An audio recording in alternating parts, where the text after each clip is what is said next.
describe Robert to say if it weren't for Robert, many of us would not be doing what we do now because he started a movement.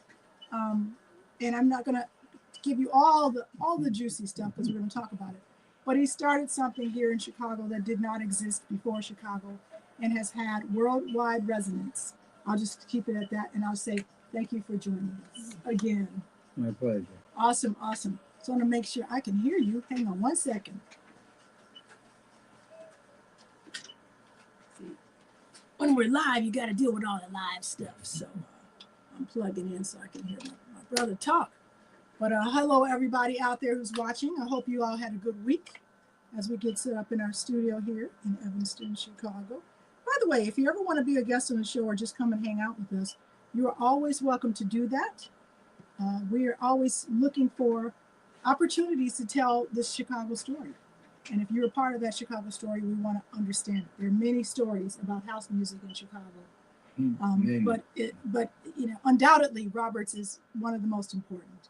Not that everybody else isn't, because it is. It's been a hell of a week. Man. It's been a crazy week. Did you watch the debate? No. I called it a debate because it was not a State of the Union. It was really like a debate, like crazy person and then the rest of the people. I couldn't stomach it. Well, I can't watch a political landscape right now. I can't either. All right, there we go. So listen, Robert, let's get into it. One of the things that I want to do is I want to talk about the beginning of your time in Chicago, but in the pre-conversation, sometimes when we have guests on, there's always like a pre-conversation that's always better. It's often better than the actual interview. So I'm like, how do I get, hey, Tonka, how do I get like that essence of what we were describing right back here? Because Robert was telling me some fascinating things. So in my notes, I was saying, so you came to Chicago in the early 70s, but that was not the case. No. Talk about when you came to Chicago the first time.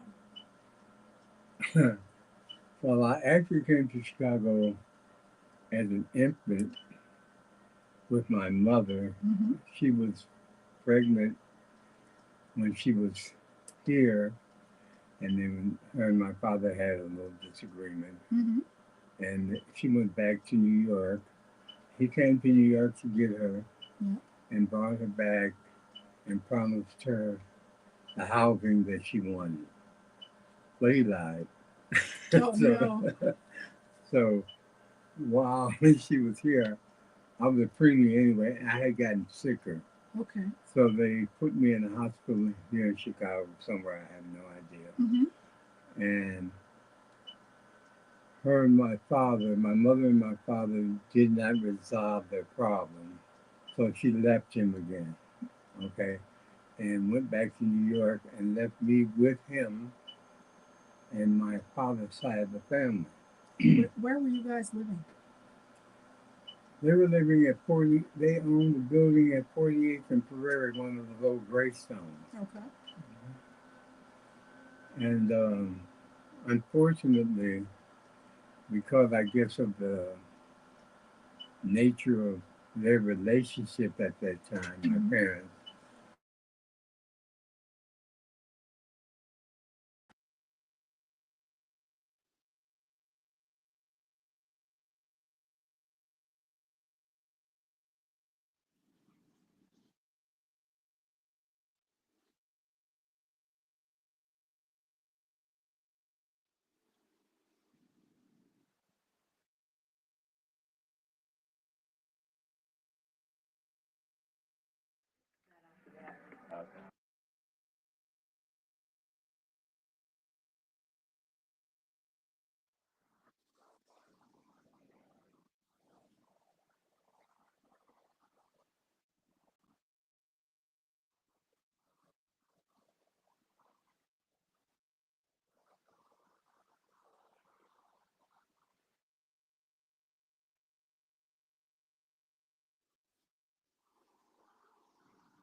Great.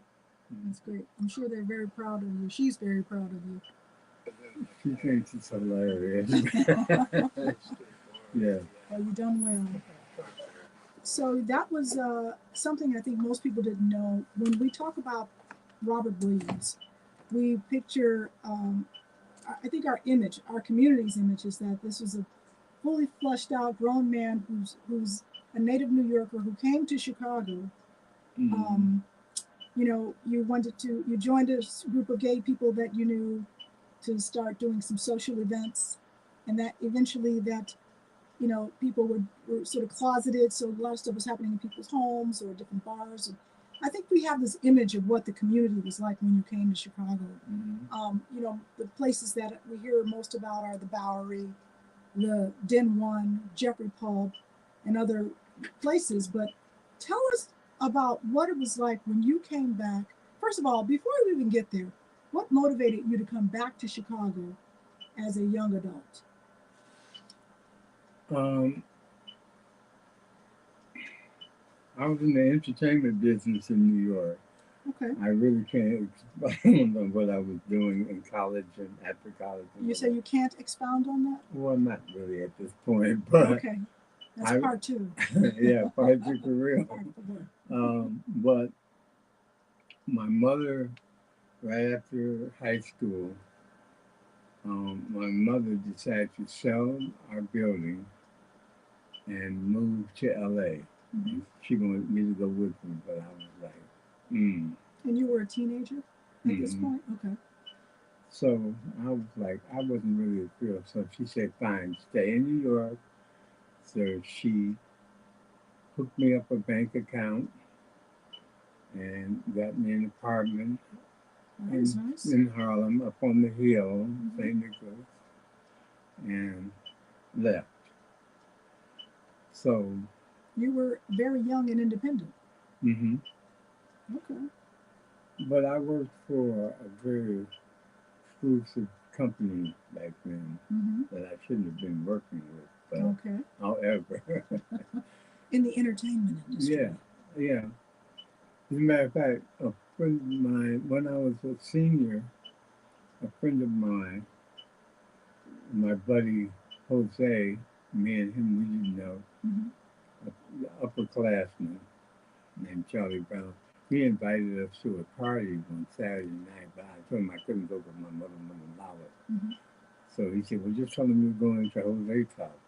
And I was like, okay, that might work. So I told my mother, and they picked us up. Charlie picked us up in this big limo. And I'd never been in a limo before, and I was like, oh, this is cool. And we went to Central Park West to a birthday party, which was, what's his name?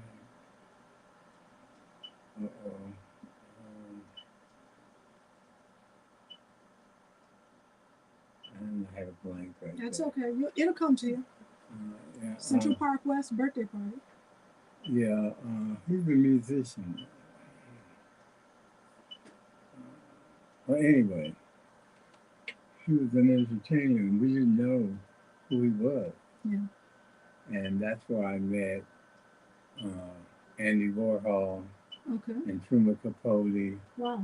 Nick Ashford was all at the party, but we were young. We didn't know who these people were. You didn't know who Nick Ashford was? No. Really? That was before he hooked up with Valerie, too. Oh, wow. So everyone was really young. Yeah. Yeah. Well, you didn't know, did you know who Andy Warhol was? No.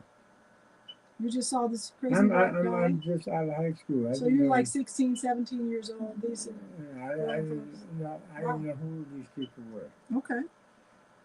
And so we were like, so we got introduced to more people. Then we went to another party and we got introduced to Patty. Patty LaBelle? Mm-hmm. We were just playing Patty LaBelle. Yeah, we used to hang out with her in the village. Wow. Yeah. So during all the stuff that I was doing, it became a rat race because I was working too. I worked for the Department of probation, juvenile probation. That's where I met Frankie Knuckles. And So you had to be a little older than that. Well, oh yeah, yeah. I had turned. Well, this is your early 20s. yeah, early Okay. 20s. Yeah, and I was a juvenile counselor at the Spotswood Juvenile Center in the Bronx, Mm-hmm. and Larry the Band and Frankie Knuckles were part of the truancy because they were minors and they weren't going to school. They were hanging out. So they were. So that's how you met them because you were their counselor. Yeah, I was their juvenile So counselor. Robert Williams was Frankie Knuckles and Larry Levan's counselor. Okay, it's all starting to add up now. So um, I was back and forth in court with them. And then when it was this club in the village, East Village, called the Chamber Lane. Mm-hmm. And I was there hanging out, having a good time. And Frankie walked up to me and asked me what I was doing there. And then he went and got Larry, and they both like, Mr. Williams, what are you doing here? Pretty big club, but you know, I was like, oops. Well, that's how it was back then. You Yeah, would see people even when we went to the warehouse, and we'd go, "What is she doing here? yeah, What is he doing here?" yeah. Yeah. So they blackmailed me a little. No way. What did that look like? Well, they said, you know, I told them I'd see them in my office the next day. And they were like, we're not coming to your office. You know, for what? What were they And going if to we out do, you we're going to tell everybody, that you're gay? yeah, and that you were at this club doing woo, woo, woo, woo, woo, Oh wow. Okay. various of things. And I was like, okay, cool. That's, you don't have to meet me at the office. Yeah. So that's fascinating that you met Frankie and Larry Levan, two arguably like top names when we think of the origins of house music and sort of disco in that era where it crossed over. I think that's fascinating. So tell me again now. So you were there. What brought you to Chicago? I had become tired of the rat race of New York. Okay. So I still had relatives. I had relatives in Chicago. Right. All of my father's side was there. Okay. So my aunt was like, you should move here. The jobs are better. You need a better job. Okay. There's lots of opportunities in Chicago. You know, I know you're tired of New York, and you can stay in the bottom apartment here on Prairie. Okay. I own the building. Right. I was like, sounds interesting. Mm-hmm. So I packed up and came on here. And you came here. So you came just for opportunities, not necessarily to open a club. No, I didn't come for opening club at all. So then tell me how that evolved once you got here. Okay, now my fraternity brother, Michael Matthews, Yes. he used to come, him and Larry Mm-hmm. Hope, he used to bring Larry Hope, his boyfriend, to Mm-hmm. New York to visit me, right? So when they found out I was moving to Chicago, they became very excited, you know. And so they asked me, could I show them how to give Mm-hmm. a New York party in Chicago? Mm-hmm. And I was like, okay, you know. So I asked them if they have any loft spaces here. Mm-hmm. And they didn't know what a loft space was. Okay. I was like, things are not going well. Yeah. So wait, let me ask you this. So when you came, you're hanging out with Michael and Leary.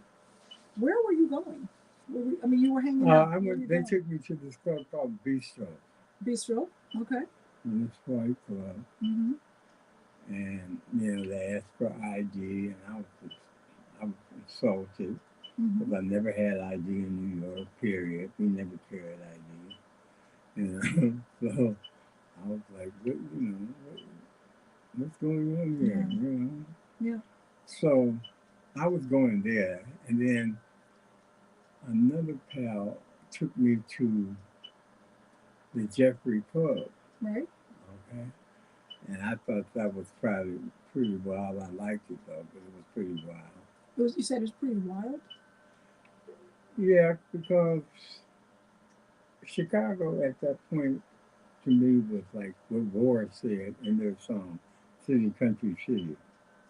Oh, did you say, did you say city, country, city? Yeah. Oh, I thought you said shitty country, No, city. no, City. Yeah, no, I think most people would agree with you. Kind of a suburb of Mississippi. That starts. That's wild. What?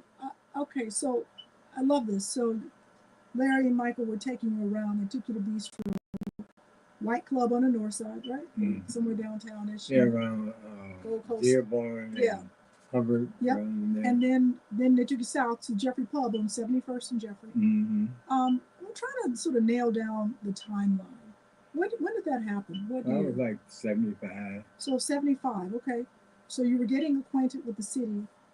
The other clubs we hear a lot about are the Bowery, the Den One. Well, the Bowery didn't happen till much later. Okay. Okay, it wasn't even open. It didn't open until. Was that 77, 78, something like that? Later? Couldn't have been that much later. Well, it was like, yes, it was, because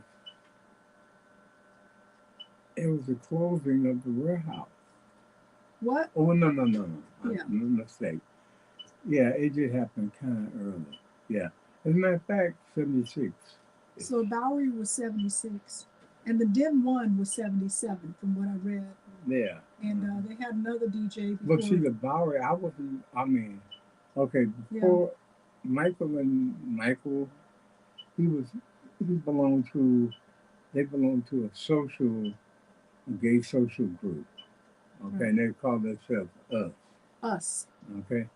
Now, I wasn't a member of that team, their social group. I was just a tag along because I knew Michael. So I hung out with them. Right? And they gave a party on Belmont, which the police raided. And then they said, Michael said he found a loft space on Clinton, 116 South Clinton, which belonged to this girl called Maxat. And she made knitted those militant hats, the red, yes, green, and black. So they persuaded her. I didn't know these people, by the way. Like I said, I was just a tag along. Right? And they persuaded her to let them have a party in her loft space. Okay, so it was Michael Matthews, Donald Crosby, Benny Winfield, April Winfield, a group of them, right? And so I had, and Siegfried Schuh, okay, he was the financial sponsor of their little project. right. Robert Williams was only an advisor. Okay. And so you were not a member of Us Social Club. No. But we also think of us as US. Right. But that's a different entity. Right. Okay. But I was not a member. I was just a tag along because I was associated with Michael. I knew Michael. He introduced me to all these people. Right? And I fortunately advised him how to give parties. And so the first party they gave, Benny was the DJ, Benny Winfield, and Michael Matthews. I had nothing to do with the party except for being there. Okay. Yeah. And now, was this at the Bowery? No. Oh, this was the place on Clinton, 116 South Clinton. Okay. Okay. The second party that they had there, after the party, the building burnt down. It fell on the Flourishing Shoe Company right next door. Oh, wow. I know exactly what you're talking about. On Clinton, right? Okay. So, this is when I started having a little more input, okay? Because then they were out of a home, okay? A party home.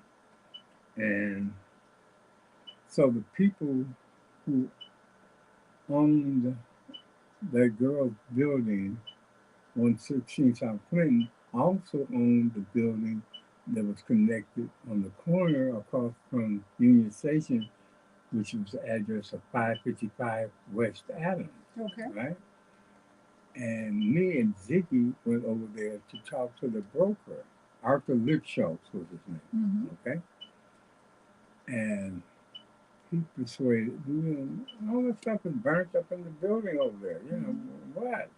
So he said, the only thing I can do for you guys is let you have the top floor, the penthouse of the building, the seventh floor, which was on the top of the building.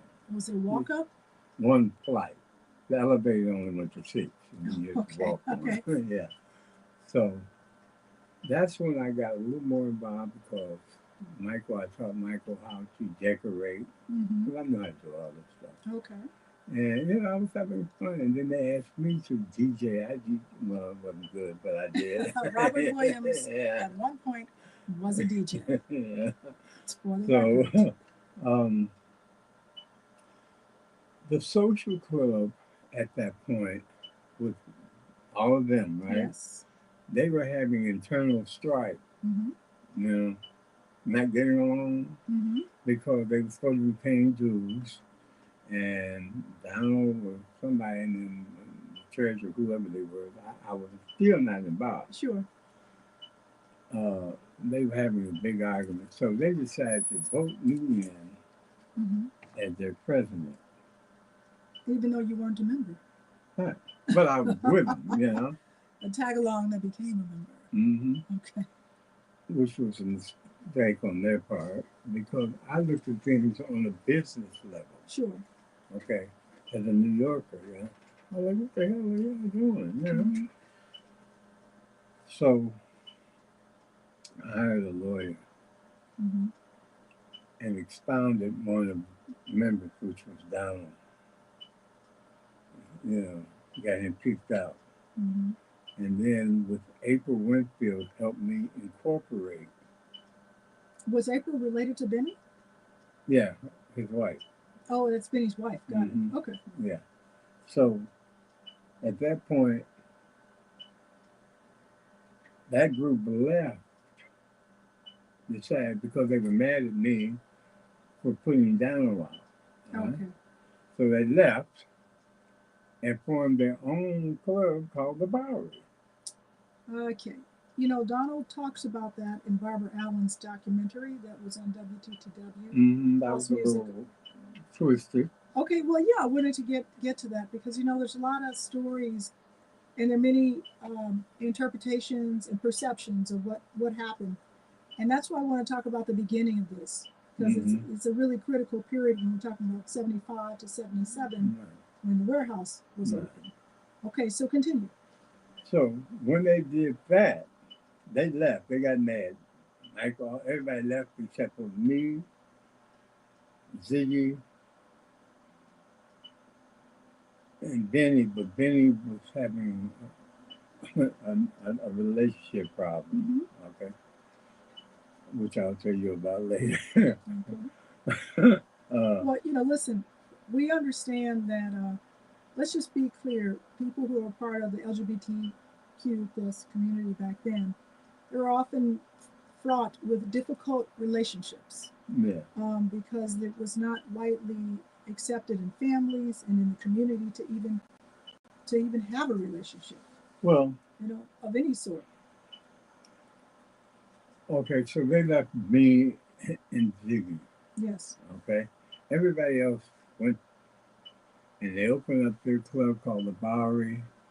Vicky, Jones, all of these girls, all these people were gay. And then they found a place on Federal. Okay. Right over near that other train, the LaSalle Street train station over there. Okay, back behind Jones Commercial School. Okay. Right. That's where the Bowery was. It's by Harrison. Yeah. Okay. So they formed the Bowery, right?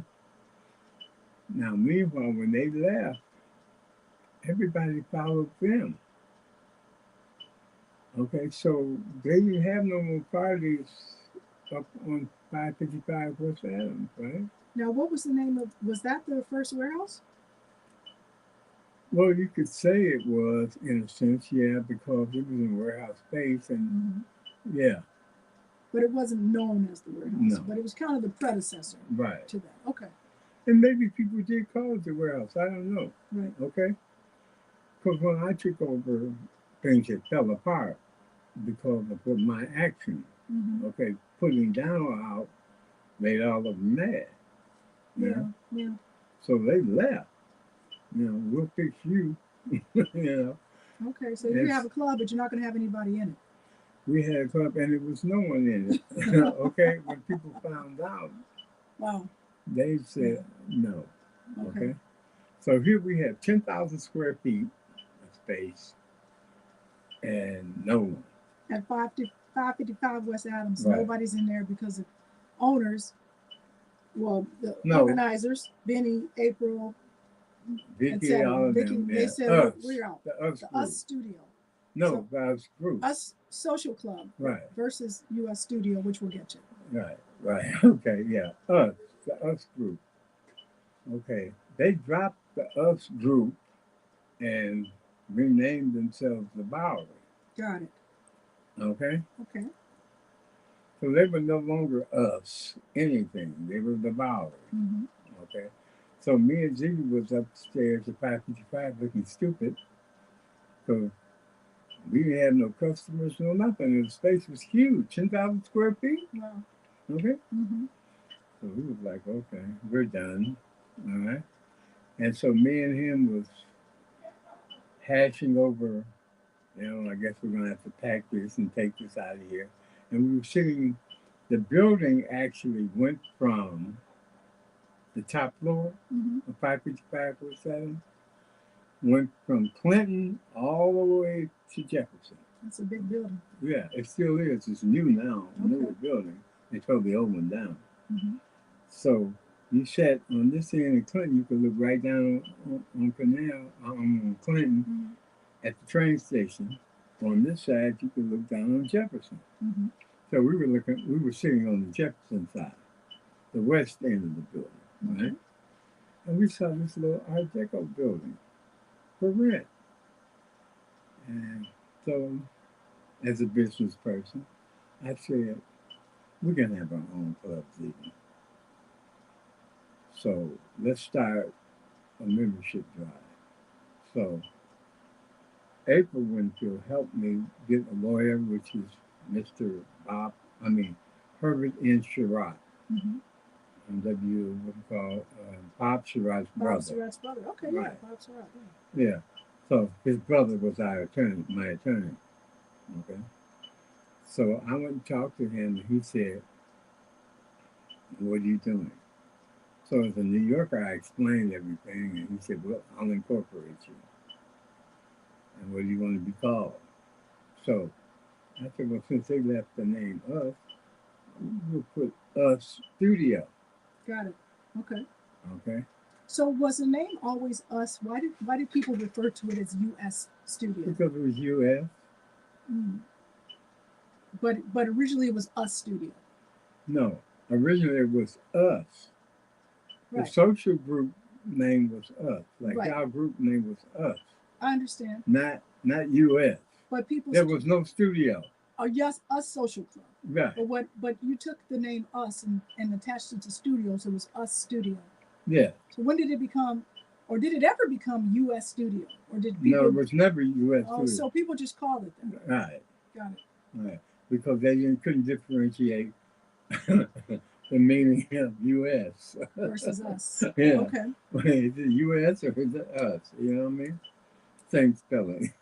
That's amazing. Yeah. So I incorporated it in 1976 Mm-hmm. with my lawyer Herbert N. Sherrod. Okay. And that's when I decided I was going to do a club. Before, I wasn't thinking about, even when they were having the party, I wasn't thinking about no club. No. I was just enjoying myself Okay. with them. So they were handling all the business of doing what they were doing, giving parties. Well, why did you move from 555 West Adams? It was 10,000 square feet. You didn't have anybody in there. We couldn't afford that. So it was just too much. So Too much. So Jefferson was a better business deal. Right. And it was a cute building. Yeah. Okay, I got it. And Art Deco. I like the Art Deco. Okay. Let's see. See, now, Yeah. you forget this is artistic mindset. You understand? Yes, I do. Okay. So I recognize the building as an Art Deco building. Okay. Because we did with Art Deco in New York. Okay. But when me and Ziggy Winfield, she went to see it, the brokers said, okay, we told them we were music promoters. Okay. We promoted the arts. So they said, okay. So they, wrote us out a lease. Okay. Mm-hmm. So that's when we got the building. It was 3 floors, top, second, and the basement. It was really nice. 3,000 square per floor. 3,000 square feet per floor. Then when we got into space, Ziggy was like, okay, what are we going to do? We don't know any DJs. You hadn't met Ron Hardy, or No. what about Benny and well, you guys were sort of divorced, like you had divorced that group, so you weren't going to bring in the DJs at this space. No. Is that right? Right. Got it. Now Michael Matthews, my friend, he had went too with them. Okay. Yeah. So I think they were angry with me because I'm the one that started the mess by getting rid of Donald. They're close friends. This is a gay sort of it's clicky. Yeah, clicky sort of situation. That happens. Yeah. So I said, okay, I can do a club. And so I was telling a friend of mine in New York about this. I called him, right?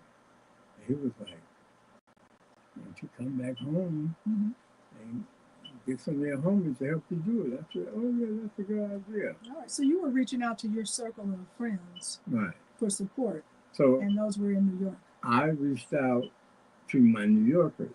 Yes, of course. Yeah. So first person I reached out to was Larry Levan. And he was like, no. Because he was having his own life in New York. Yeah, but that's not really the reason he said no, because I had bad mouth to Chicago when I visited from New York. Okay. Okay. So that was like, Robert, you were there a couple of years ago and you said it was slow and woo, woo, woo. In one documentary, you said Chicago was dead. Dead, yeah. I had said all that. Yeah. So they was like, that would be a no. Okay. So I asked T. Scott. Wow. And he was like, Robert, I just got a job at Better Days. I remember Better Days. I can't go. So I said, what can I ask? So I had kind of ran out. I didn't ask Nicky Sonano at the gallery because we weren't really friends like that. Yeah. Yeah, I knew him, but so after T and Larry, then I thought about Frankie, but he wasn't really a DJ. He was an artist, and he only hung out with Larry because he was Larry's sidekick. Okay. And he followed Larry. He was in Larry's shadow all the time. Yeah. Not doing really too much, lights maybe or something they had a gig. So I said, well, he might work. So I went to him anyway. So he was like,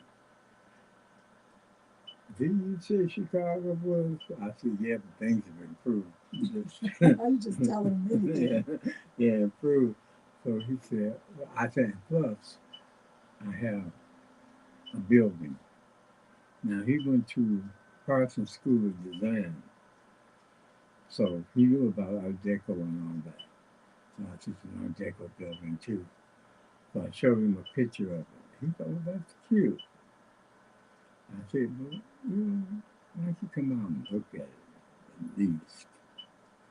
So he said, okay, you gonna pay my way? I said, yeah. So I paid for it. He came out. And he fell in love with the building, right? So he said, okay, well, fine. But they have sound systems here in Chicago? I said, I don't know. The only place us people were dealing with was, what's that place on Lake Street? They used to get equipment from it. Yeah, I know what you're talking about. Grand Stage Lighting. Grand Stage Lighting, yeah. That's what they were getting. I think it's still there. It is? Really? Yeah. Okay. No, we used to rent a lot of machines from there. Yeah, so it was Grand Stage Lighting. So I said, I don't know. So he said, well, Frankie said, why don't you ask Richard Long to help you? I said, oh, really? Now, why'd you say that like that? Because, you know, he was one of those Nelly queens. He was a businessman, but, Nelly Queens. You have to look that one up if you don't know what it is. Hey, Susie. Hey, Scott. So I went to Richard and I explained, showed him the building. So Richard Long said this to me. Mm-hmm. He said he would come out and look at the space and tell me what I needed now. But first of all, I would have to find him some black boys. Some black boys? Boys, yeah. Boys, B-O-Y-S? That's correct. It's getting messy. Huh? I said, we're getting messy. Yeah, well. So as in Yeah. companions or people to help hang the speakers? Companion. Okay. You Had he done sound systems in other places that you were aware of? Oh yeah, he did. He did a sound system in a couple of clubs, and his own. He had his own club in New York. Okay. Called the Soho Club. Oh, so he was in New York. Right. So he came to Chicago. And that's where Larry LeBand got his break at. Gotcha. Okay. So at Soho House.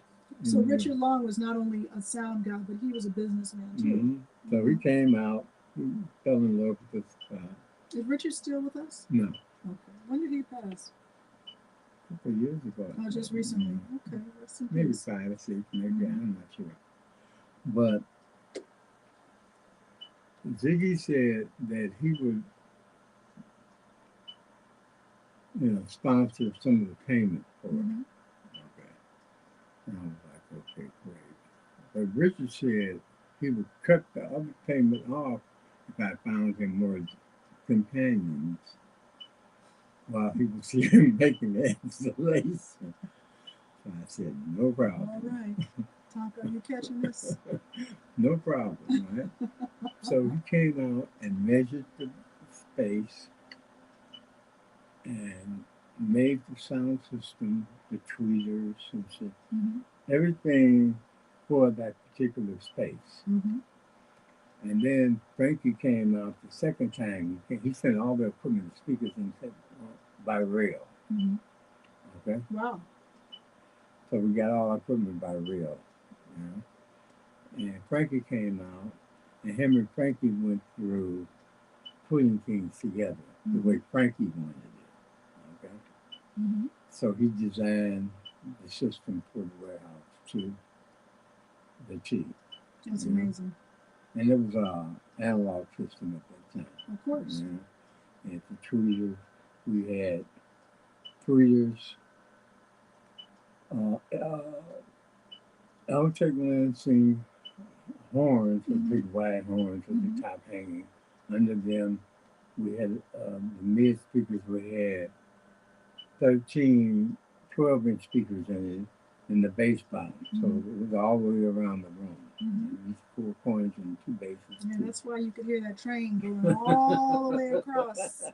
You would feel it. Yeah. Now you understand why we had such feelings about that sound system. Hey, Dawn Joy. That's you. You're beautiful. So everything, and I was tied, I had became tied in with the political system in Chicago. I was going to ask you about that. What do you recall? So this was 1977, still 76? 77, yeah. 77. What was happening politically? Adlai Stevenson was running for president. Okay.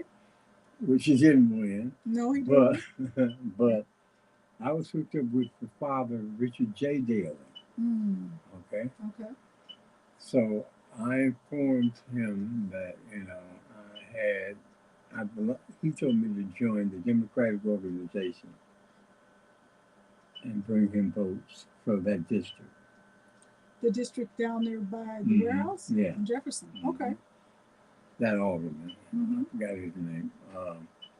So through Herbert and Sherratt, he was also the lawyer for the Democratic organization in Chicago. Wow. Okay. Okay. So that cut off any foul play.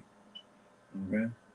So I was politically hooked up, right? But when I first opened the warehouse, the first party, Nobody came. Mm-hmm. That must have been disappointing. It was, but they were all going to the bar. Okay, because it was, you were competing on the same night for that crowd, Right. and the gay crowd was people who would at least go to those clubs, and especially if it's predominantly black. You know, there's not a whole lot of crowd to go around, I would imagine. Well, the crowd that went around went to the bar. They all The went to gay the same kids went to place. the, yeah. Okay. And you know, I was being bad mouthed for what I did. So You know. a little bit of a boycott. Yeah. You know. So Frankie was like, "What the hell's going on? Why didn't the people come? We had the most fabulous stuff here in the city." Uh-huh. I said, "Well, you know, there's the boundary. What can I tell you? You know." Right. So he said, "Take me over there." I was like, "No." He said, "Take me over there." I was like, "No." You know, I'm not going over there. Mm-hmm. So he said, "Take me over there." I said, "Okay." Whatever. So I took him to the bar, Mm-hmm. and Michael Matthews knew him from New York. When he used to come and visit me in New York, him and Larry Hope. Mm-hmm. And Michael was like overwhelmed to see him, Mm-hmm. right? And asked him would he play. Mm-hmm. He was a DJ at the bar. Yeah. He asked Frankie would he play. And Frankie was like, okay. After playing, that was a mistake on Michael's part. Mm-hmm. Okay. After playing, the kids who had went berserk, you know. I was like not impressed. I was over in the corner being shady. You know, I'm mad still. Yeah. You don't want to be there. No. So they asked Frankie, the people who came to that party, asked Frankie, where do you play at? And he said, well, I have a club on Jefferson. And they said, oh, can we come? He said, well, we're having a membership drive again this week. Y'all come down and, you know, get membership cards. We fill out applications because you have to fill out an application to be a member. And you did that because that helped sort of circumvent some of the permit situation? Oh, yeah, well, it helped with the Democratic organization. Oh, you were still recruiting? Oh, wow. So that's why. Yeah. Oh, we're learning so much today. Yeah, so. That's why you were a membership organization, because you were hooked up with Richard Daley at the time. Right. And all the aldermen and everything. All right. Yeah. So they were trying to recruit people. Yeah. So, cutting the story here. After the warehouse started, the warehouse closed because, well, let me just cut to the chase. The warehouse closed because of Frankie Knuckles. Do you know where the warehouse closed, by the way? I know when it closed because I was there, 1982. Yeah, do you know why it closed? Well, no, I've heard, I think you've told me before, but I know there was a disagreement. No. Okay. It had been one, but that was because Frankie took equipment to Medusa. Remember Medusa opened up his new spot? Yeah. That was a disagreement. Was it the spot on Harrison, or was it? Okay. That's correct. Ah, the plot thickens. 161 Harrison. Someone was just talking about that space. That was Dave Shelton's first club. Okay. So that's the space I went to and told him to take down my equipment and take it back to the warehouse. And Frankie, don't you ever do that again. Okay, because that was a Friday night party. I remember. I was there. We were going there, and then we were going on Saturday. Because we catch Frankie in both places. So Frankie was a little upset, told me that I was trying to stagnate his career. Oh, my. You know, I said, well, why are you taking our equipment over there? That's not quite the language I use, but over there. Okay. Okay? And I said, that's a no. You know, you don't own this equipment. You play for me. You work for me. Right. Okay? So, you know, things didn't go well. But we kind of like went on, right? So the warehouse technically could have stayed open past 82. Yeah. So I was right to say there was a disagreement. No. Okay, I was not right to say there was a disagreement. Somebody help me out. Preston, Leonard, somebody. No, there wasn't. There was not a disagreement. No. What was it? Okay. Now I told you I was politically, the warehouse was politically plugged Yes. in the city, right? Got it. Wasn't touched. Parents used to come down there looking for their children. Mm-hmm. Bring the police. Police were like, God, my God. You know, parents would come. Oh, my daughter, I know she's in here. You know, take her to the top of the stairs and look down. Oh, and the parents would be like, oh my God, we're all going to hell. Yeah, yeah, They're like, it's they Sodom would and be at the Gomorrah top in of the there. stairs quoting scripture.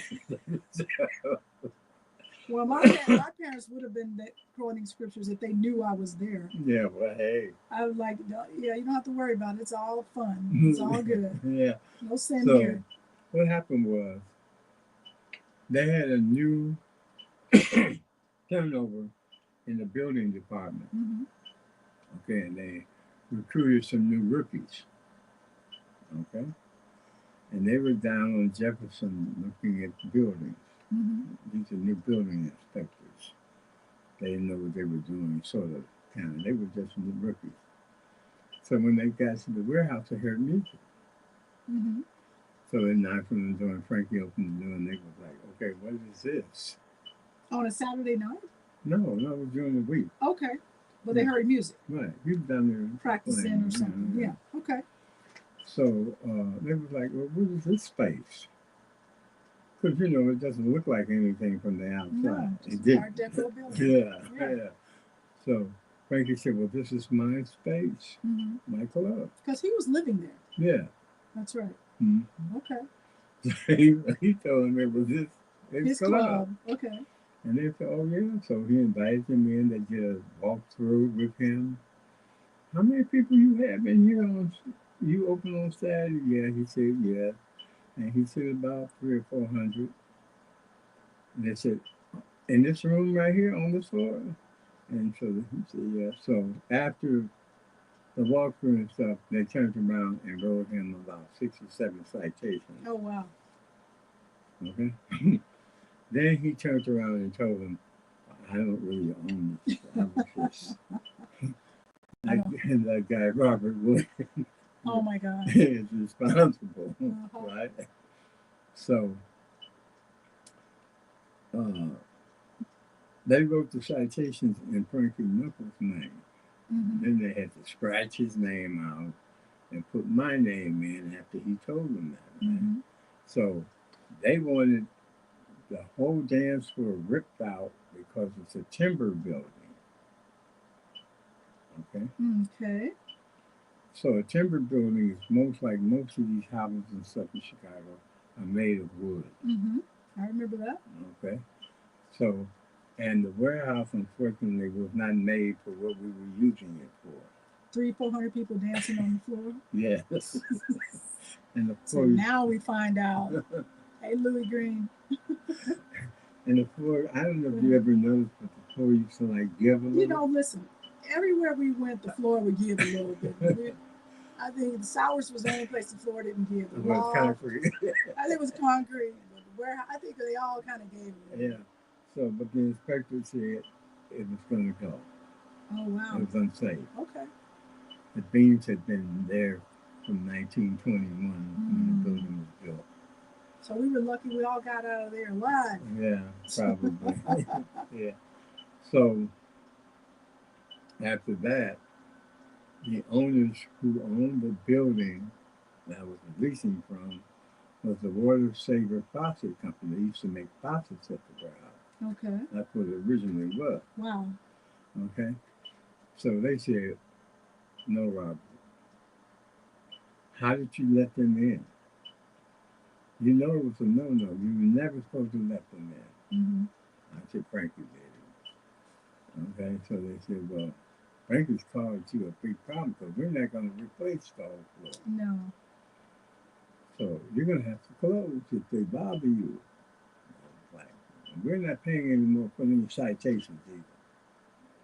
So I had to go to City Hall and talk to them. Then brokers for the warehouse called me back and said, "We have a solution. We found you a new space." I said, "Oh, really?" They said, "Yeah, the Swing Bicycle Company at 1632 South Indiana." I was like, "New warehouse." I was like, "Oh, okay." So I went over and looked at it. It was great. Had a mezzanine, and it was just great. So I informed Frankie. I said, "Okay." So meanwhile, while all of this was going on with me, these white boys, Michael Graver, and them, right, they had this club up on Hofstra called the Riverside Club. Okay. And they were trying to get out of their lease because it was mostly Caucasians. And a few of the Caucasian boys, gay boys, had been tricking off with the boys from with the boys from Cabrini Green. Yeah. Okay. And then they've been tricking off with the boys from Cabrini Green. Yeah. So meaning, were they prostitutes or were they just no, they were having just a good time? Having a good time. Okay. But the boys from the Greens decided they were marks. That these other guys were marks. Yeah, the white boys. Okay. So let's. Even though they were sexually active with them. Yeah, a few of them. Okay. But the few that were sexually active did not tell their homies that they were. So they had to pretend that they were all marks and this was part of the game. Right. And so let's go rob them instead. Of course. Okay. So they started robbing them. Okay. So. You don't get this on a documentary. Hey, Alan King. So, oh yeah. So, therefore, the warehouse is being put together on 16th in Indiana. You were going to call the 16th in Indiana the warehouse as well. Right. Okay. Because this is our new space. Yes. That the brokers from 206 found me. Gotcha. So,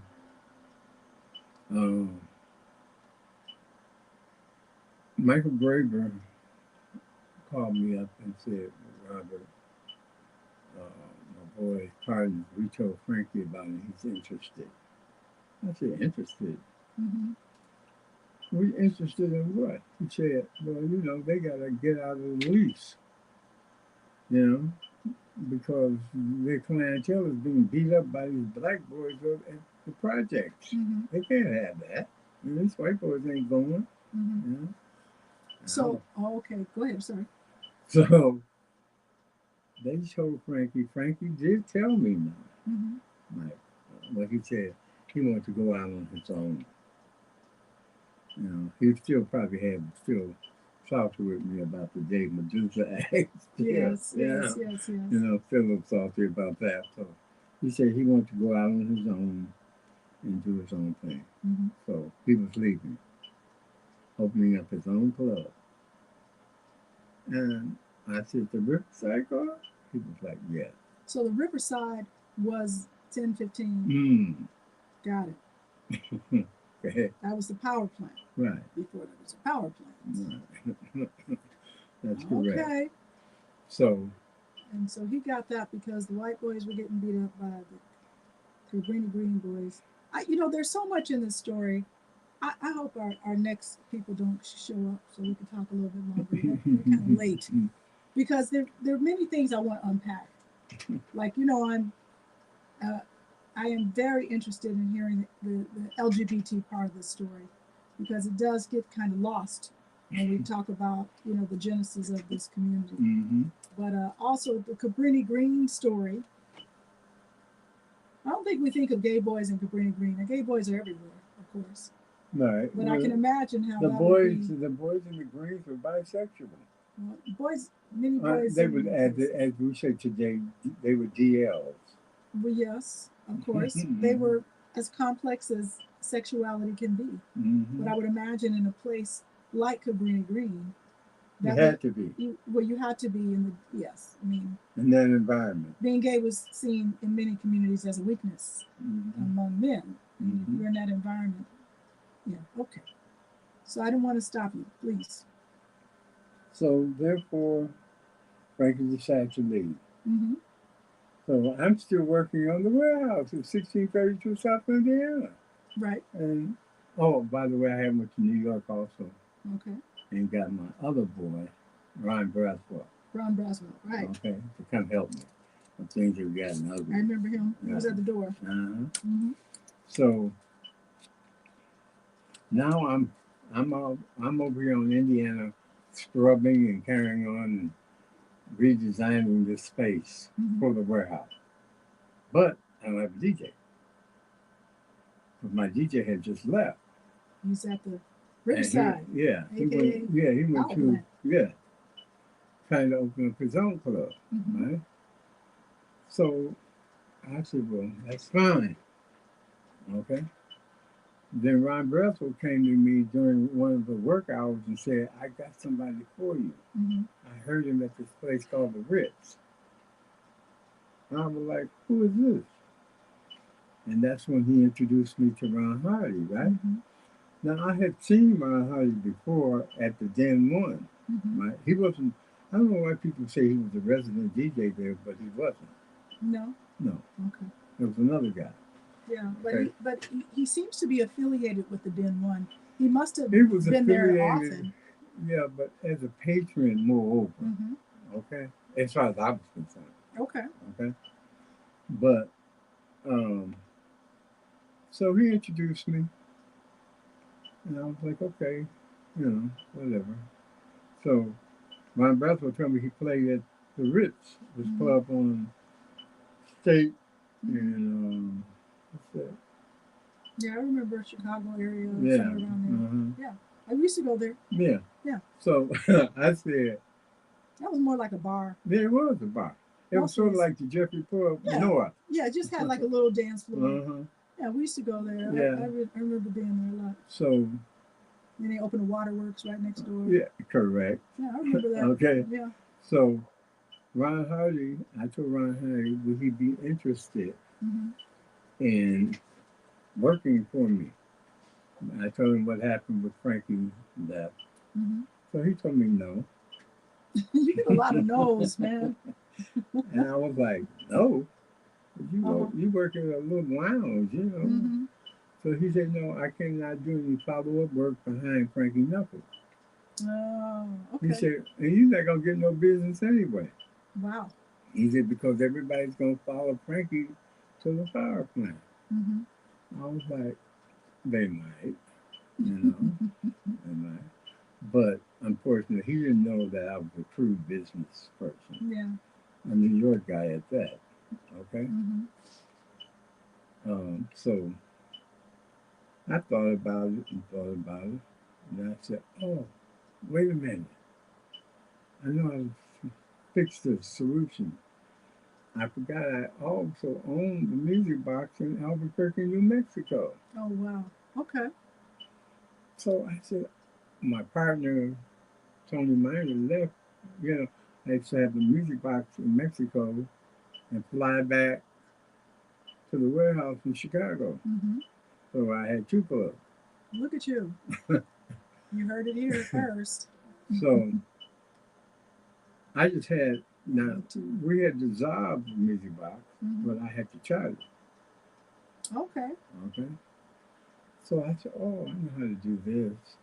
So I registered the music box in Chicago as a foreign corporation operating in the city of Chicago. Okay. Okay. So you gave it an identity that was different than the warehouse. And then also I said I didn't want it to be gay. You didn't want it to be gay. Right. Now, that's interesting. Well, how did you get a crowd? Okay. Now, because Ron Hardy was a DJ in the gay community. Yes, he was. But I was not anything in the gay community. Right. I mean, I was, but I also was in the heterosexual community. No, you were big in the gay community. Everyone knew you. Yeah, I know. Right. Yeah. Who were in the club scene anyway. but and some of the heterosexual people who traipsed down to the warehouse knew you. A lot of people did. Was that the bridge? the people who you met at the warehouse. Tell me more about how you got this heterosexual crowd to grow at the Okay. music box. While I was working at 16th in Indiana, right, Mhm. I met some boys from the Ickies. Harold Ickey's housing project. That's correct. Okay. Which was Reggie Corner Reggie and Corner. a few others, right? Okay. Now, I needed security also, Uh-huh. right? So you met Reggie Corner where? Well, he heard music and stuff Yeah. at the new music box. Okay. Okay. And they started coming around there like, what the hell's going on? Because they weren't that far. Mm-hmm. 22nd Street wasn't that far from 16th. Okay. Plus, they were going to that other club. What was it called? The Playground. Across the street. Right. Yep. I used to drive past there going to Okay. 16th and yeah, I used to see all these kids. I was like, what's that, daycare center or Yeah, something? no, that was Jesse Saunders and See, now, I didn't know anything about oh, what was going absolutely. on. The Farley's, I didn't know. Playground. Yeah, I didn't know nothing about Playground in the house. it. Right. Hey, Hickman. Hey, what's up? Nice to see you, sis. So I didn't know anything about that. Okay? Yeah. So Frankie Knuckles Mhm. heard about me offering Ron Hardy a job and hired him Mhm. for the power plant. Did y'all know that? He hired Frankie hired Ron Hardy to work at the power plant because you offered him a job. Well, you guys are really kind of there's a little bit of a wedge there. Well, yeah, it was. You know, I Okay. mean, it was a red when he left. You know, I understand. You know, Yeah. so, But but Ron didn't take the job. yeah, he did. Okay. He took the job at the power plant, right? So, but this is before he knew about the music box deal I was doing. Got it. Okay, so I had to like register the music box with the state of Illinois as a foreign corporation. Got it. Okay, for business. Mhm. You know.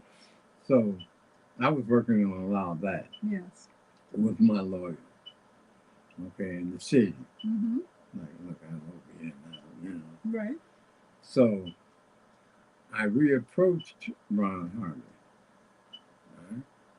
Now he was working Friday nights at the power plant. Frankie was playing on Saturday night. Mhm. So Ron had Friday, Frankie had Saturday at the power plant. Right? So I said, well, I can handle this. So I called him back. I said, well, you know, you're never going to be anything over there at the power plant. Because Ken, he was in Frankie's shop. Right. I said, you're going to be second fiddle Right. the whole time you're there. Okay. That makes And I sense. said, plus, I'm offering you a whole club Mhm. with better salary. He said, didn't I tell you that I didn't want to work for the warehouse? I said, you're not going to be working for the warehouse. They were like, what? I said, you have your own club. It's going to be called the Music Box. Mhm. So he said, a music box? I said, yeah, that's your club now. Wow. So that perked him up a little. I'm sure. You know, he was like, oh, really? So I showed him the charter. He was like, for real? And I had his name on the charter. Oh wow. That was smart. Mm-hmm. So he was like, I'm in. He quit the power plant. Mhm. Okay. And what year was that? 80, 80, Two, 82, 83? yeah, around in there. 80, somewhere around there. Okay. So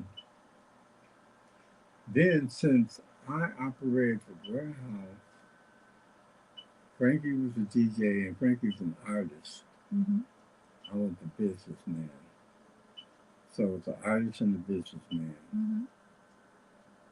And I said, the artist is going to move. They always need a manager. That's true. You know? You do need a manager. A lot of broke artists out there. You know what I'm saying? So I Right. said, I knew I had him. Right? So I said, what I'm going to do is change the format Mhm. of the club. Okay? So I hired this white girl named Diane and this other boy as strip dancers in the club, Mhm. in the balcony. put my staff, thank staff, in uniform. Mm-hmm. Okay, and I had this little girl as a cigarette girl, and I had selling loose cigarettes. Selling loose cigarettes Right. at the club. So when you came into the music box, well, first of all, I had a Yes. grand opening. Okay, and it was free. Mm-hmm. Okay, so people were like, and plus, you know, I still had the mailing list from the warehouse. Of course. So I mailed out introducing the music box and Ron Hardy to everybody. And people was like, ain't that the warehouse? No, I said music box. Oh, okay. Mm-hmm. Well, it's free. So let's go. And if we don't like it, we can go into the power plant. Or they can go to the playground. Because all that stuff is right there. Yeah, you know. I find it fascinating that you were able to cultivate this unique crowd, because the warehouse was very gay. Like, I think that there was definitely a smattering of straight people there, but predominantly it was gay folks. Right. But the music box was the opposite. It was like Right. majority straight people with a smattering of gay folks. Right. But see, what happened was when I was in jail, I said, well, you know, I can invite the heterosexuals, the gang members, you know, the thug boys, which I liked them to come anyway. Although some of them were gay too. Yeah. We won't talk about that. And so I told them, you know, I told Reggie them to go in the projects, go out west. So Reggie was really a big promoter back then for the music box. Okay. So they brought people to the box. Also, the gay people who were going to the power plant also came. Well, we went to the music box. You know, my yeah, friends. but I mean, they came to the opening because it was free, right? Oh yeah. And so it was gay and straights kind of like together, right? Yeah. And the gay kids were singing, the gay boys were singing these straight boys at the party. It was like, oh, Trey. They're getting very excited, I'm sure. They were getting very excited. They're like, whoa. Yeah. So they started coming. Okay. So for the people who are watching, when you said, oh, Trey, we don't mean that for the non-initiated. That really just means people you would want to date. Yeah. Like guys who might be single or interesting. It's not necessarily prostitutes. We say tricks and trades. It doesn't mean sex worker. And then it was the girls too. The gay girls who were going to the park. We just didn't call them trade though. No, the girls had a different language. But we called them dates. Yeah. They came and saw other straight girls and like, oh. Yeah. So it was a big crowd that came for the grand opening, right? On Saturday, matter of fact, because it was free. Yeah. And they saw the place and went bananas, right? So Ron Hardy played a little differently because he was a bar DJ. And I had to like mentor him on New York type of music that Frankie was playing. And so I had to go to New York again and get people to give me music. I got Larry and all them to give me music of Ron Hardy, right? Yeah, because you had to collect records. Right. But Ron Hardy's family, his father was a musician, a jazz musician, right? So he already kind of like was in there, right? So they said, oh my God. So the people who came that Saturday, who was calling themselves just dropping in and going on to the power plant, and they never left. Okay? So Frankie had to close his Saturdays at the power plant. No, he didn't. Yes, he did. Did he? Yeah. Well, I don't remember that. Y'all remember You don't remember that? I The don't. power plant was only open on Fridays. You're probably right. Now that you said that. Wow. Yeah, I was trying to finish school at the time. Yeah. I was going But out. yeah, it killed his Saturdays. Well, yeah, people were going to the music bars. I was one of them. And then they were like, then Ron Hardy was a unique, he was a rebel in terms of his music. Frankie played nice, good music now, excellent DJ. but more like by the book. It was a little more tame. Yeah. Yeah. And Ron didn't. Well, let me ask you this, because of the way Ron played and at how he pitched everything up and Well, tweaked you know why everything he out. did that. I've heard that it was because he was on drugs. Yeah. And I should say things like felt that. slow, so he had to pitch Yeah, things up. that's true. That's what I heard. That's what is true. Okay, well, I believe it. Well, whatever the inspiration, it seemed to launch It did. a lot of ideas It about how to created play him. music. It created a style for him. Exactly. Yeah. And so people will say often, there's this debate about who's the godfather of house music, and many people are like, well, Ron Hardy is, because the style that he played more closely resembled what people were emulating when they were creating tracks. Okay, I'm going to say this. When the warehouse closed, right, and you kids, your generation found yourself. Yeah. Like, oh, wait a minute. I think I could handle a drum machine. Mama, could you buy me one? Okay? Right. Could you buy me a beat machine, drum machine? So your generation was like the LGBTs and the heteros were actually the ones. Both. Yeah. They were like, listen to what Ron Hardy was playing, not more so than not Frankie, but Ron, right? And then Ron would take in their music. They would try to make a little something at home and bring it to him. And he'd play it. Yeah. Okay, so that was the evolution of house to me. Okay? I think you hit it on the head. Yeah. But I don't think there would be a Ron Hardy. I mean, I think he would exist, but he and Frankie, see, you're kind of like ground zero for both of them. You know what I'm saying? So you're kind of like, not that you're older than them, but you're kind of like the dad. You're like the dad, and they're like the kids. You know what I mean? Right. I know Kevin Abdullah was on the show one time, and he was like, well, I had to go with mom or dad. And he was talking about Frankie or or Ronnie. But you know what I'm saying? So that's why I think it's all kind of enmeshed.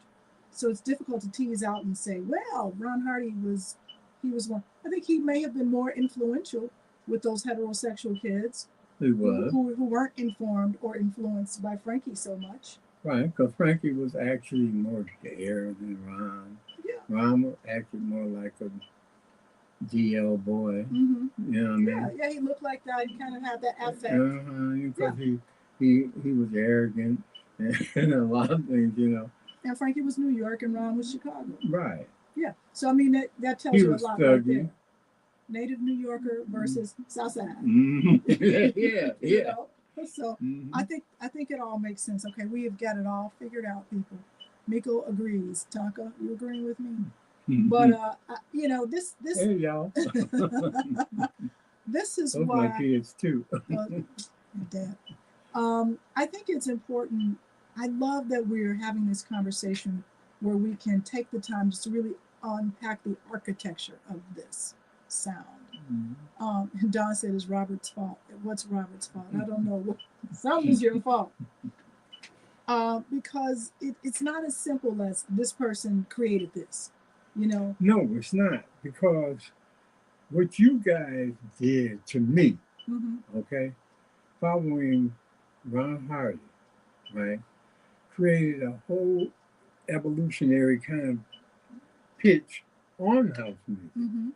Okay, Marshall Jefferson, Steve Silker, all those were young kids. Chippy, all of them. They brought their music to Ron Hardy. They couldn't take it to Frankie. Frankie was like,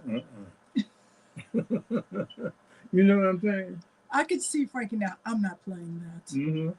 But I think he did. I remember, He played a few things. He played, but he only played it because Ronnie played it, and he knew the kids were going berserk. Well, some things he did break. So he broke Jamie Principal's song. Gay. What? Gay? Okay. Yeah. Okay. So what does that mean? You know what I'm saying? Gay. Gay. Oh, so the song. Okay, that's what you're saying. It had a gay feel. Gay. Okay, Okay. okay. Well, he broke that. Louis Gomez introduced them. You know, my friend Jose, who taught me to DJ, he introduced Jamie to Frankie. Mm-hmm. Played his track. He Gay. played it 2 or 3 times. Okay. Gay, gay, gay. Gay, gay, gay. So the Okay. straight kids were bringing their music to Ron, Mm-hmm. and the gay kids were bringing their music to Frankie. Mm-hmm. All right, I don't know. Y'all have to. This, hey, it's coming from Robert, so you cannot dispute No, this. it's true. I mean, Marshall Jefferson, all of them, Chippy, all of Yeah, it's house. yeah. Frankie didn't play that. But, He didn't. Chippy He would have didn't. came to him. He was like, "Really? It's what? Yeah. It's time for you to go." Okay. Oh my God. They Wait a minute. live. I mean, And you know. Chippy, did you just hear that? I don't know if you're watching. Yeah, but What look. would Frankie have said is what? Yeah. He only heard the term house music when he was going past Leonard's club, Better Days. He said he didn't know the name of the club. I knew the club he was talking about because I used to go there. Leonard was the DJ on on Cottage Grove. Yeah. We play house music. So What's that? if people asked It's you, what? Yes. if people would ask you, Laura, where does house music come from for you? That's a really good question because see, I'm a Frankie person. Okay, I liked Ron Hardy, but I was more like the whole that's thing where I was. is to me, You know. the warehouse. I have never said Mm-hmm. that the warehouse was the birthplace of house. I was saying that the people called the music that came out of their house music. Well, okay. Well, that's why we say that it is a genre, a canon, and a culture. But I think house music mm-hmm. is owed. The pioneer to me of house music is Ron Hardy. And the constituents, you and the rest of the kids who were up in his face and running through, and because personally, I had traveled with Ron Hardy to other parties. Like I went to Mendel. He took me to Mendel, right? And I didn't know what Mendel was, right? And so I told him while we were there, right? I said, "What is this?" He said, "It's a high school Mendel." I was like, "Oh." So I understood it was a gig, but it was like passe to me. Kids. Yeah, kids. So I told him, I said, "Make sure you don't play that Sensuous Black Woman song for these kids." He said, "I'm not going to play that." I said, "Okay, cool." So I left the stage and went out to the audience. I ran into this girl I knew. Yes. And her child was going to Mendel, right? And me and her was out there giggling and carrying on. And all of a sudden we heard, "My name is Bessie Smith," and then it went into. Is it not Sensuous Black Man? I want you to. And she turned. Y'all remember that song? She turned and looked at me, and I was like, "What you looking at me for? Did you bring him here?" I said, "He played Sensuous Black Man at Mendel." All them kids. It was like a couple hundred of them. All right, so right? if you've never heard Sensuous Black Man, who was the artist? Anyway, Rudy Ray Moore. No, it wasn't him. Yes, it was. And the girl who played on Sampling and Sons was the one was LaWanda Page. Yeah, she was in it too. Okay. You didn't know that? I remember the song. Yeah, she's the one that was talking. Sensuous Black Man. She was. It was Wanda Page. Look it up. That is hilarious. Okay. I know all the words to it. That's how bad it is because we would play it and gag I put it on all night. I put it on my aunt's recording. All right, I dare the next DJ, Alan. I don't know if you're still watching. One of y'all. I want you to play Sensuous Black Man at the next party. It was Lady Reed. Leonard said it was Lady Reed. Okay, yeah, Don Joy. I want you to Ooh, when I see a big shiny you remember that? I'm gonna jump out my drone. Okay, we're gonna keep it moving. Well, there's so much more I want to talk to you about. Let me, because we need to wrap. But what I want to do is we do a timeline. This is a timeline check. So we're talking about the years 1977 to 1984.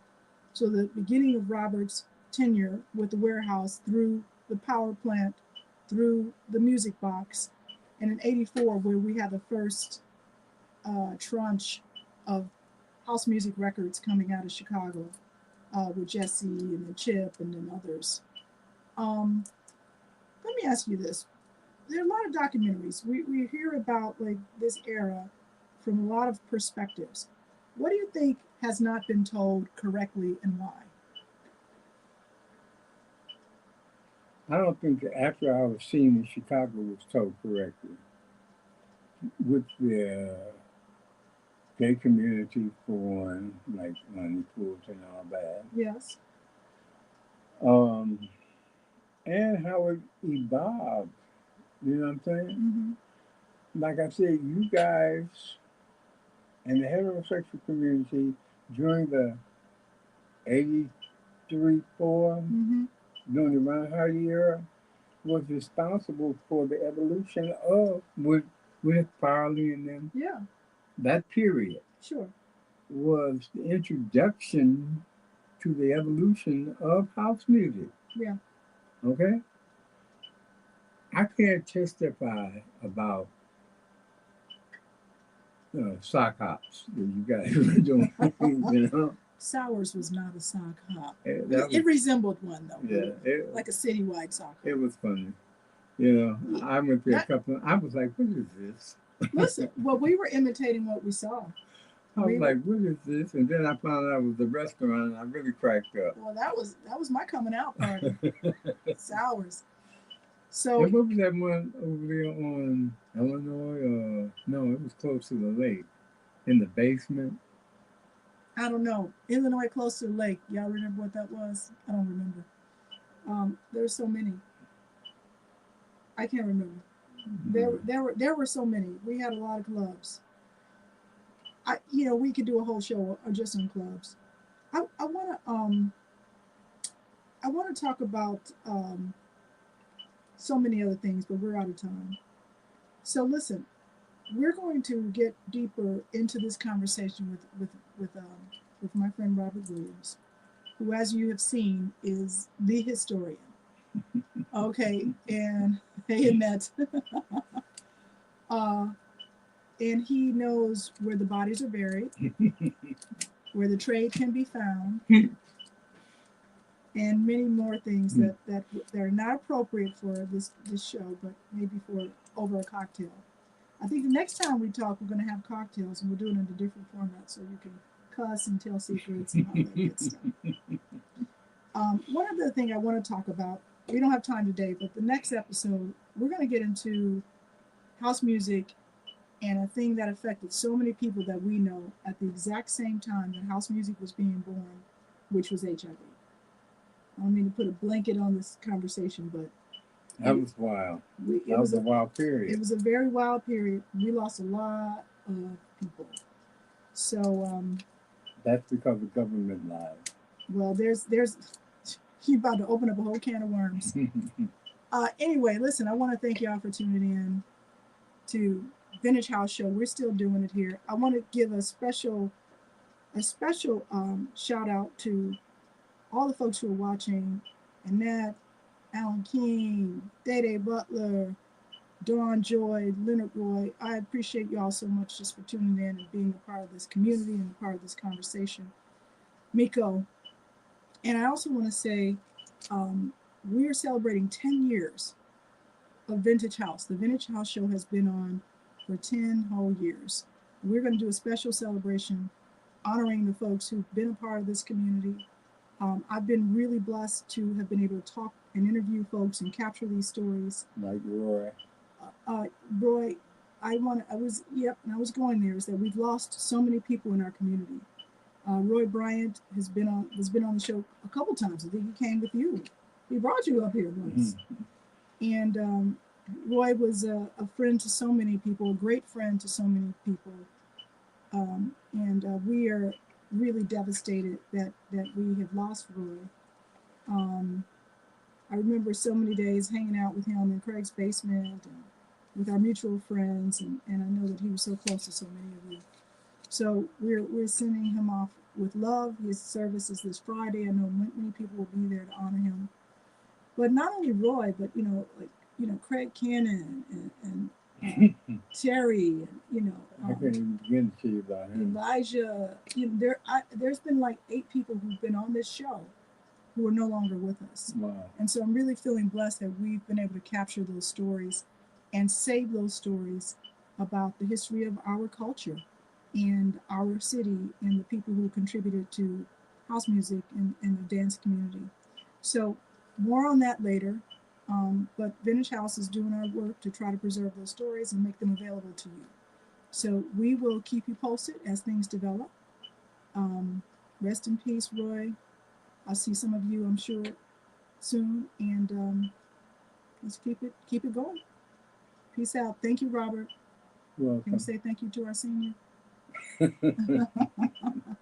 Our father. All righty. Take care of him. So you've been listening to Vintage House on WNUR 89.3 FM and HD1 Evanston, Chicago. We're going to leave you here with a little bit of music for WNUR and say good night.